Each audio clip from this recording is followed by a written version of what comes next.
Everyone laughed at Kevin, not knowing the man they humiliated would be a billionaire one day.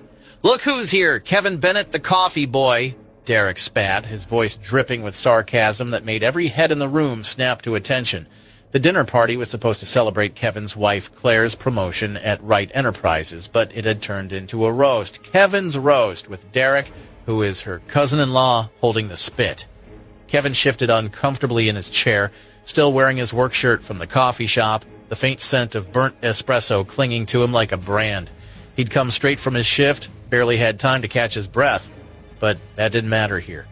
"Man," Derek went on, eyes glinting, "you must be real proud, pouring lattes for minimum wage while your wife runs the empire. That's gotta sting." A woman in a rhinestone blouse chimed in with a snort.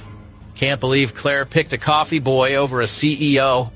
Guess every queen needs a court jester." Laughter rolled across the table like cheap wine. Kevin gritted his teeth. He'd cleaned up after people like them for years, scrubbing toilets, washing dishes, serving up cappuccinos for folks who never saw him as more than a name on a plastic name tag. Derek leaned back, arms crossed, a sneer spreading across his face. "So, Kev, you still making minimum wage? Betcha can't even afford the tip on the steak you're pretending to enjoy." The laughter spiked again, sharp and bitter. Kevin stood slowly, the chair scraping like a warning. His hands trembled, but his voice came out calm. Too calm. "I might be the one cleaning tables," he growled, "but at least I earned my seat here. I didn't claw my way up someone else's back to get it." The laughter died like a flame under a bucket of ice. He looked at Derek, his eyes sharp as a box cutter. "You think the world owes you respect because you can sign a check? I'd rather pour coffee than pour poison into every damn room I walk into." The table was silent, eyes darting between them. Kevin leaned in, voice low. "Laugh all you want, but I'd rather work my hands raw than live a single day as the gutless, gold-plated parasite you've become." He grabbed his coat, turned on his heel, and left the room echoing with his words and the sound of their laughter dying in their throats. Kevin moved out of the party, but walked on the street to ease his mind. After a while, he stood under the streetlight, the buzz of insects thick in the cold night air. He flicked his lighter, shielding the flame from the wind, and lit the cigarette with a long, slow inhale. Smoke filled his lungs while he thought, "I should have seen it coming." Derek, the jabs, the way they looked at me like I was dirt under their shoes. But what pissed me off the most, it wasn't the laughter. It was that Claire didn't say a word. Inside the house behind him, laughter was still going, sharp, fake, and polished. Claire's family dressed like they owned the world, laughing like they'd already bought it. He stared down at his shoes, cheap soles scuffed from double shifts and long walks. They didn't belong here. Neither did he. I should have kept my mouth shut, he thought. But he hadn't. Not when Derek said those things. Not when Claire didn't stop him. Not when everyone laughed like he wasn't even real. Kevin took another drag, bitter smoke curling in his throat, and suddenly he was back there, in that coffee shop in Sacramento where he worked just a few hours ago. Kevin was behind the counter, wiping down the machine. It was slow. Mid-morning, the man sat alone in the back booth. Hadn't ordered a thing all day. Wide-brimmed hat, face half hidden like he was watching or hiding. Kevin had finally walked up. "Sir, do you need anything?" The man didn't look up. He just said, calm as hell, "I'll give you $100 million for that cup of coffee." As he heard this, Kevin nearly dropped the cup from his hand. "Excuse me?" he asked, squinting at the man in the back booth. The guy hadn't ordered anything all day, just sat there, face half hidden under a wide-brimmed hat, like he was waiting for someone, or hiding from someone. "Are you talking to me?" Kevin asked, looking around. The small coffee shop in Sacramento wasn't busy at this time. The man didn't blink. "I said, Kevin, I will give you $100 million for that cup of coffee." Kevin froze. "How do you know my name?" The man stood slowly and said, "Kid, I knew you back when you were still wet in your diapers." Kevin's jaw clenched when the man removed his hat. "Bob Pierce?" He recognized the man. It was Bob Pierce, right hand of the business tycoon Harvey Bennett. Bob calmly said, "Let's talk outside." Kevin slammed the coffee on the counter and stormed through the cafe doors, the sun punching down from above. Kevin looked around the cafe. Every pair of eyes was on them. The heat slapped his skin. His voice was already sharp. "What do you want?" Bob elegantly said, "To bring you back, Mr. Bennett." Kevin stared at him like he'd gone insane. "You want me to return to that family?" Bob's voice was steady. "Yes, if you agree the assets worth $100 million will be placed under your name immediately." Kevin scoffed, laughing bitterly. $100 million! The Bennetts must really be running out of options. Bob didn't respond. Kevin took a step closer. "You think money is why I left?" Bob sighed. "You're still holding on to what happened years ago?" "Still?" Kevin's voice cracked. "I watched my mother die, Bob." He didn't let Bob speak. "I begged that man, your boss, my father, for help. She was dying, and I was on my knees like a dog." Kevin's fists clenched, and he just turned around. Bob looked down, ashamed. "He paid for that, Kevin." "No, she paid for it," Kevin snapped. "With her life." Bob looked up. "So, you'll waste yours in this hole, serving coffee to people who won't remember your name?" "I'd rather be invisible," Kevin muttered, "than be remembered by that name." Bob's voice dropped. "They're offering everything. Power, control, a future." Kevin laughed. "A leash in gold is still a leash." Bob reverted. "Is that what you think this is?" Kevin stepped closer, his voice low. "You know what I think, Bob? I think they're scared that the son they threw out might come back with more than just bitterness." Bob's eyebrows curled as Kevin saw through him. Kevin didn't stop. "They're offering me everything they never let my mother have. You think that's redemption?" Bob exhaled. "Maybe it's a start." Kevin stared him down. Then Bob's tone softened. "You'll return one day, not for the money, not for us." He paused. "But for her." Kevin didn't move, didn't blink. He turned slowly and walked back toward the cafe door. "I'll return one day," he said under his breath. "But not for the money." Bob stood frozen as Kevin walked away, his expression torn. Now, standing alone on that dark street, cigarette burning low between his fingers, Kevin let the memory fade. He looked up at the glowing windows of Claire's aunt's mansion. Behind them were people who laughed at him, who wanted him to kneel. They don't know who they are messing with. He dropped the cigarette, crushed it under his heel, and went to do his second job, which was to deliver food. After delivering all the takeout, Kevin returned home and began preparing dinner. After leaving the Bennett family 3 years ago, he had to learn to cook in order to gain Alan Wright's recognition. Over time, he naturally became quite skilled in the kitchen. According to Alan, men who can cook are good men. Kevin had left a good impression on Clare back then. With Alan's support, he had quickly become a son-in-law of the Wright family.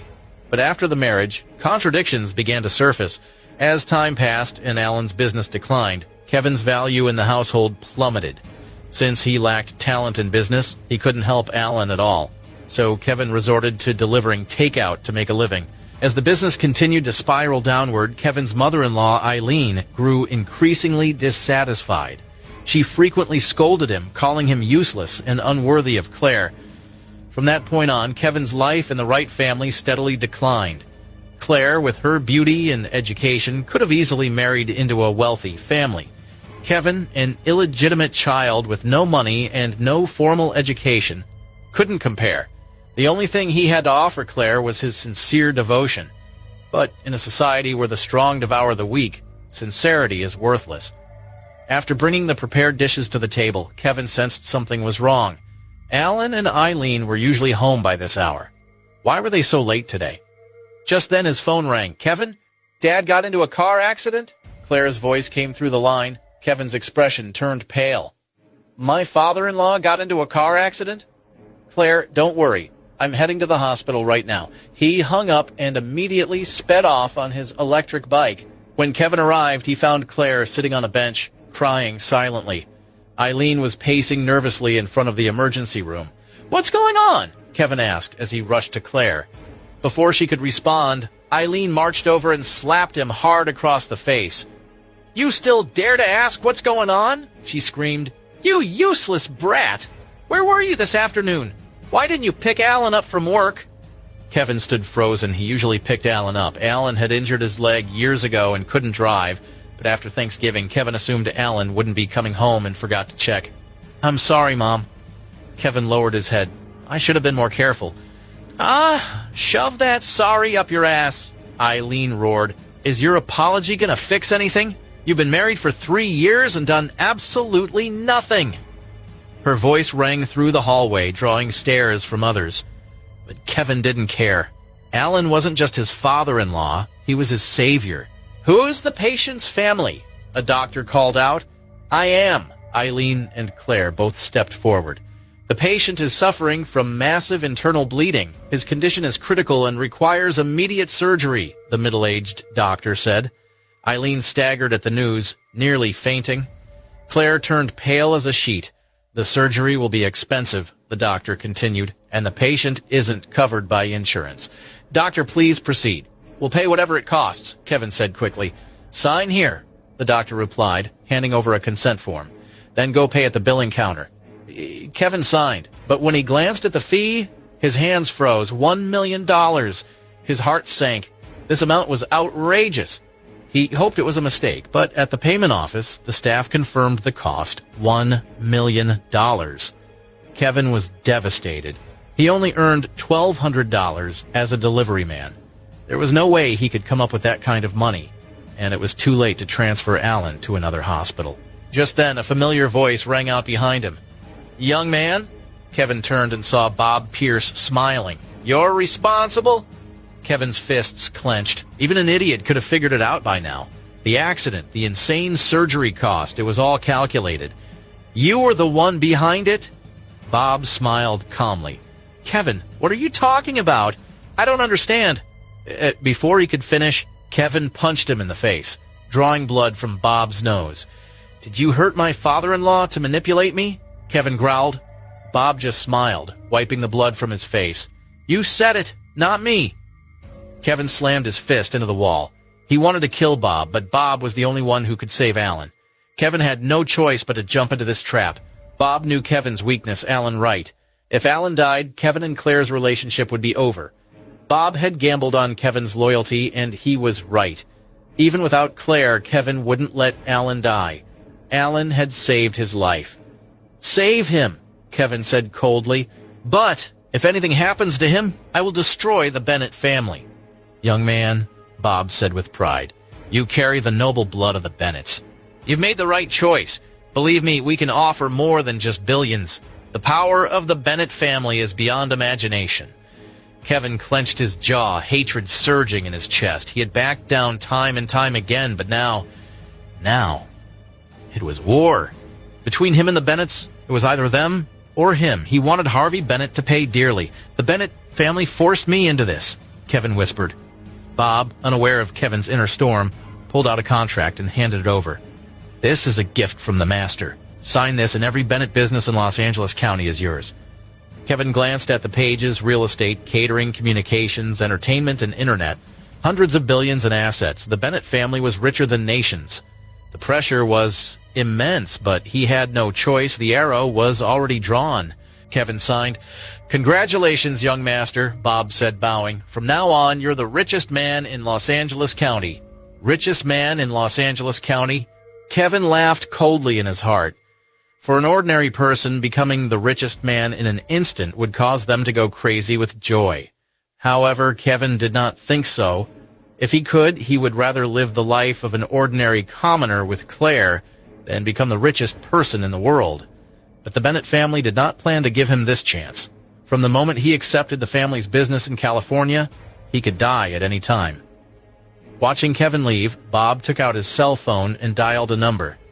Sir, he agreed, Bob said respectfully. Yes, the voice on the other end of the phone was indifferent, clearly not surprised by the result. Stay in Beverly Hills during this time and help him control the businesses as soon as possible. Yes, sir. In addition, I will send a ghost servant to secretly protect him. Ghost servant? Bob Pierce widened his eyes in shock. He never thought Harvey Bennett would send ghost servants to protect Kevin. What exactly did this illegitimate child have on him? Was it worth Harvey's caution? It had to be said the ghost servant was the most important force in the Bennett family. Harvey Bennett had once spent more than $30 billion overseas to buy an island as the training ground for them. From around the world, they would search for children with strong foundations and nurture them from childhood. Each child underwent hellish, cruel training. Their instructors were either martial arts grandmasters or heads of assassination guilds. Every year, thousands entered the ghost servant training camp, but in the end, only one would make it. One could imagine how terrifying a ghost servant truly was. In front of them, so-called soldiers and assassins were nothing but jokes. Harvey had never sent a ghost servant to protect anyone. Bob knew that even Harvey's legitimate sons didn't qualify. But Kevin did. Bob was alarmed. Kevin must have an unknown secret, one that held more value than the Bennett family's billions. After Bob's arrangements, Alan's operation was completed safely. Seeing that there were no problems with Alan, Kevin went out to buy breakfast. Eileen and Claire had been waiting in the ward all night. They had to be hungry by now. He carried the breakfast to the ward. Just as he reached the door, he heard Eileen's voice. "Claire, just divorce Kevin after your dad recovers. You deserve better." "Mom, I've said it many times. I won't divorce him." Claire's long, shapely eyebrows creased slightly. Her voice sounded exhausted. "You must get a divorce," Eileen said, her tone firm and her attitude unwavering. "Claire, since your childhood, I have never said no to anything you wanted. But this can't be discussed. If you don't divorce Kevin this time, you'll see a completely different side of me." Claire stared blankly at Eileen. She understood. Her mother was serious. Eileen had asked for a divorce before, but she'd always backed down when Claire resisted. This time was different. "Claire, it's not that I want to break you two apart, but you're not a match. Kevin isn't worthy of you. I knew it the day he stepped into our house. If it weren't for your father promising me Kevin had a future, I would have never agreed to this marriage, not even if I were beaten to death. Now, 3 years have passed. Has Kevin ever done anything decent? He's still a takeout delivery man, earning $1,200 a month. Do you want to live with a man like that forever?" Kevin stood silently outside, calm. Eileen wasn't wrong. In the past 3 years, he hadn't accomplished anything decent. He hadn't given Claire happiness. Now it was Claire's decision.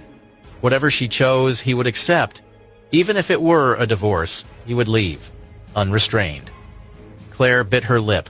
Her reason told her she should have left him long ago. But every time she thought about Kevin's gentle, loving gaze, her heart softened. This man didn't have much potential. But when she had stomach issues, he woke early every day to cook porridge for her for 3 years. Without fail, he wasn't very capable. But for 3 years, no matter how hard it was, he picked her up and dropped her off at work. He waited until she entered the company safely, then left. He had done so much. Unknowingly, her cheeks were soaked with tears. "Claire, you've fallen in love with him, haven't you?"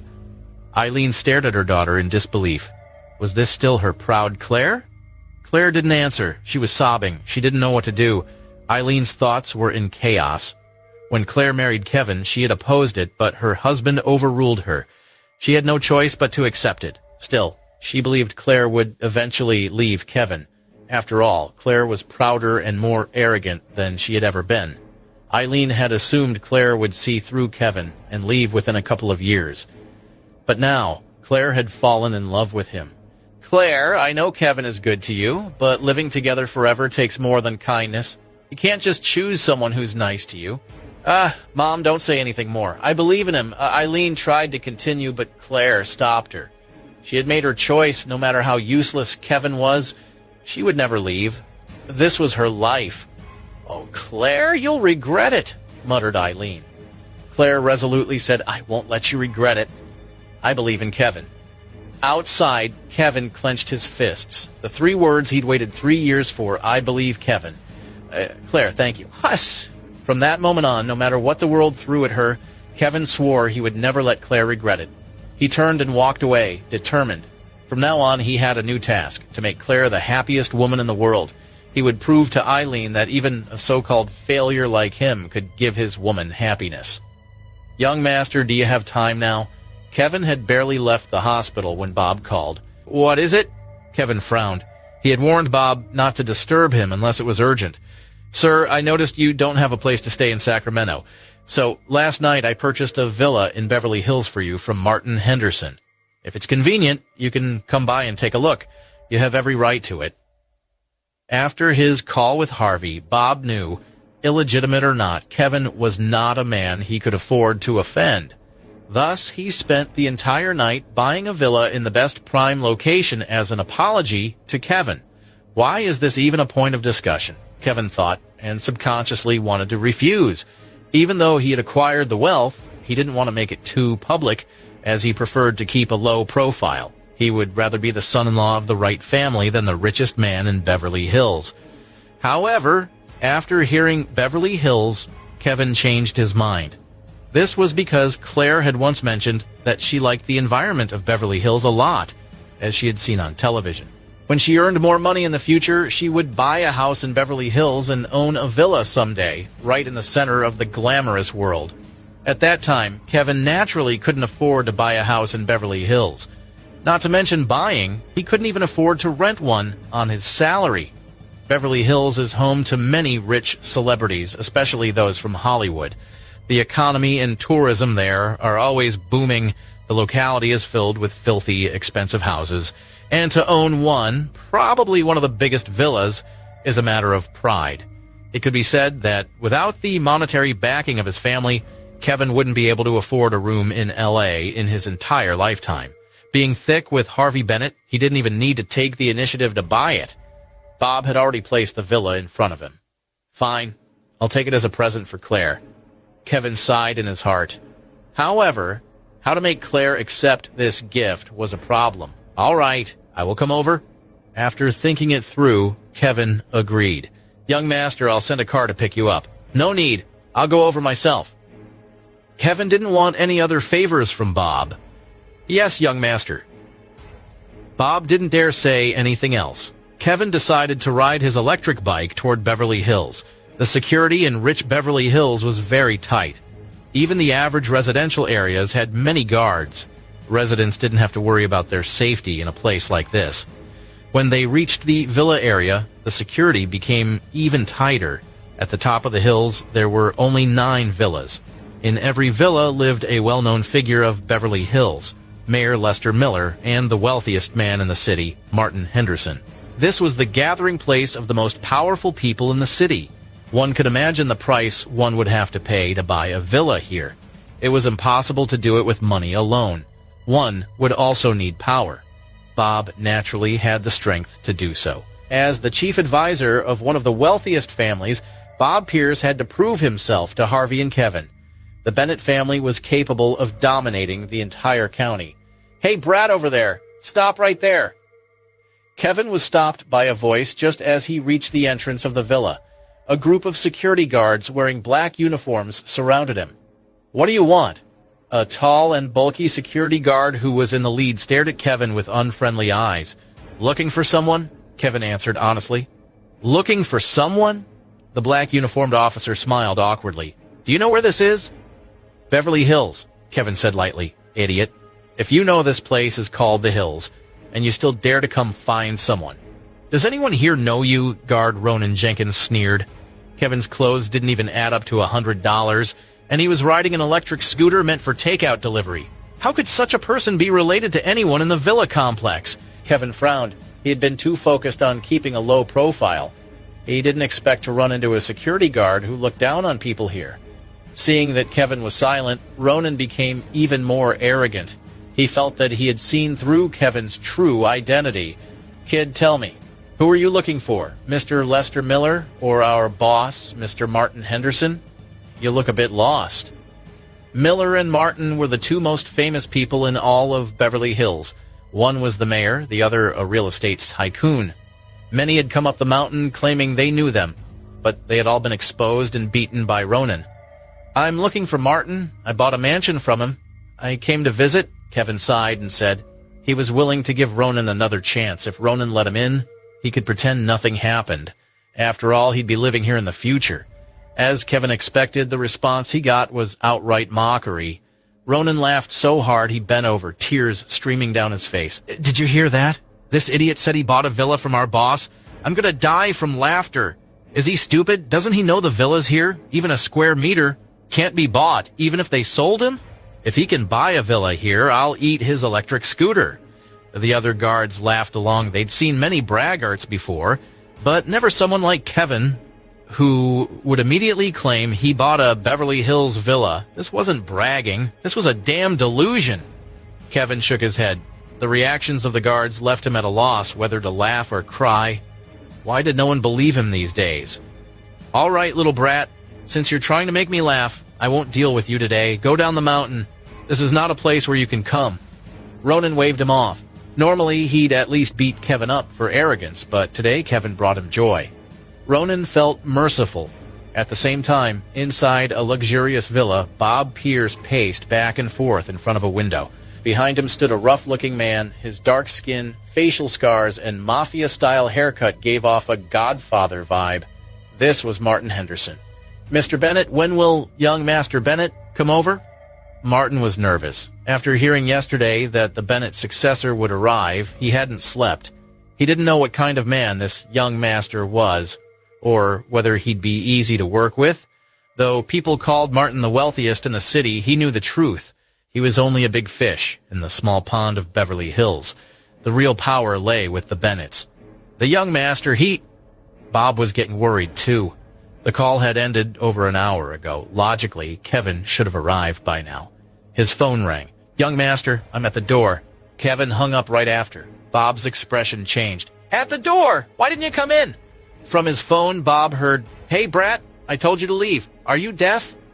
Kevin had refused to listen and made a phone call right in front of Ronan. That pushed the guard over the edge. Kevin gave a faint smile. "You want me to leave? What? You want me to help you get lost?" Ronan sneered, cracking his fingers. Then he kicked Kevin's electric scooter hard. The scooter broke into pieces. Kevin had been riding that scooter for 3 years, through wind, rain, and everything else.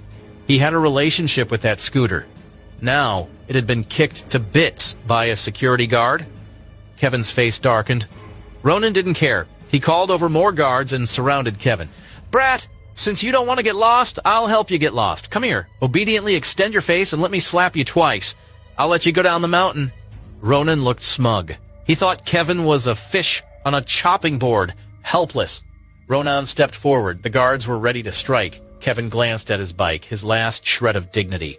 Then a man towering over him, his cold gaze locked onto Ronan's. "You're making a mistake," Kevin muttered. Will Ronan beat Kevin up? Or will Bob Pierce arrive just in time?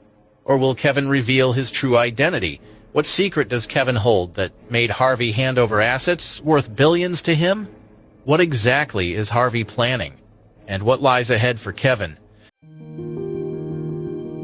Please subscribe to the Pocket FM YouTube channel and press the bell icon for instant notification. Check out our channel for more such exciting shows.